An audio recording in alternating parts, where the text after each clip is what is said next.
কি হলো, তুমি আমার ঘরে বসে রয়েছো কেন? বেরাও ঘর থেকে। বেরোবো না। এই পাদমারানি, ঘর থেকে বেরো। কি হলো জামাই? তোমার মেয়ে ঘরে বসে ফুসফুস করে পাদ মারছে শুধু।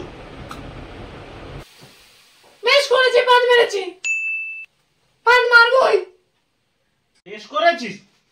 জামাই থামো জামাই, তোমাকে তো আগেই বলেছি আমার মেয়ের একটু পাদ মারার অভ্যাস আছে, তুমি একটু মানিয়ে নাও।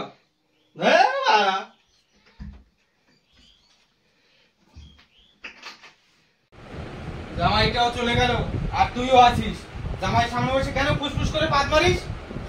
বাবা, আমার পেটে গ্যাস, আমি পাদ না মেরে থাকতে পারি না বাবা।